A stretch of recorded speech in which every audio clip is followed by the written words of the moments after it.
I think that one of the most brutal parts of research is doing the work, putting in the hours, and still feeling like you are getting nothing done.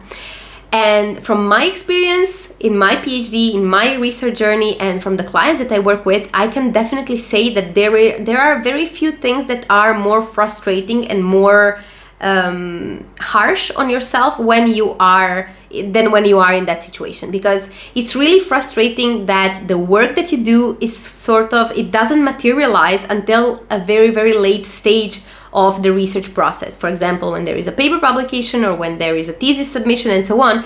But the majority of time you feel that you are doing the work but not actually moving forward, which can of course take a toll on your mental health and also on your opinion of yourself as a researcher, because you feel that everyone else is moving faster, everyone else is getting results faster, so how come you are not achieving that? Does that mean that you are not cut out for science? Does that mean that you are not good enough to do it? Does that mean that your research doesn't make sense, and so on? So I wanted to address this because I feel that this happens because of several reasons, and one of the reasons is how we frame the research process. Because many times what we do is we just say, okay, this research is going to be done once the paper is published. But this is, I would say, a very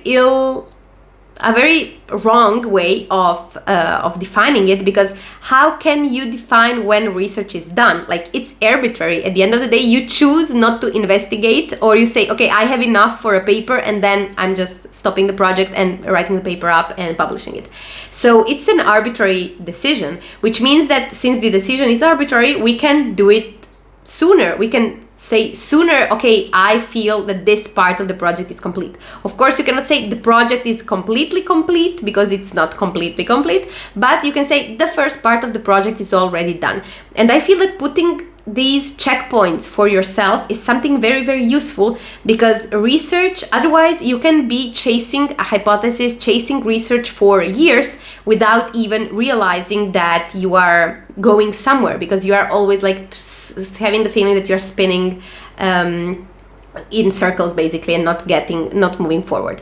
So the things that I found don't work is that you have to work harder. So I think that working harder definitely doesn't work when you feel that your research is going nowhere, because chances are you're already overworked or exhausted. So it doesn't really make sense to instead of spending 10 hours in the lab, you spend, 12 or 14. Like, this is really not very a productive thing to do.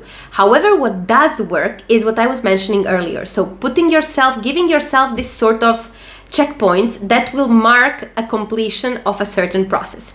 And in a very practical term, this can look like simply like putting some structure in your work. For example, many times PhD students come to me saying, I don't have anything yet, and then when we take a look at the research they have, the research they did, they already have so many things and so many ways they can frame that into their story for their thesis or their paper. But they are just unaware of that, because they never stop to zoom out and actually make sense of the work that they already have. Like, it all seems like nothing until you take a closer look and look at it and say, okay, maybe it is not nothing. Maybe there are many things that I can, many ways in which I can tell the story about this research process, and of course then figure out what are the things that are missing, what are the next steps that you should take, and so on.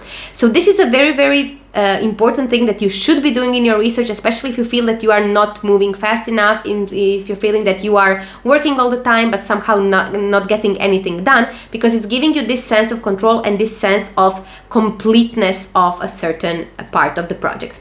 So if this is where you're at with your PhD, if you feel that you are completely lost, if you feel that you are doing the work but nothing is happening, if you feel like you are spinning in circles but not actually moving forward, if you have so many things going on that you don't know how to put them together into a coherent thesis or paper, I want to invite you to schedule a completely free intro coaching call with me. I will leave a link down below in the description where you can schedule it. And in that meeting, we can discuss exactly where you're at with your research, what are your current challenges, your current struggles, and see and define what are the exact next steps you should take with your research in order to move a little bit closer to toward that finish line, whether on your own or with my help and support.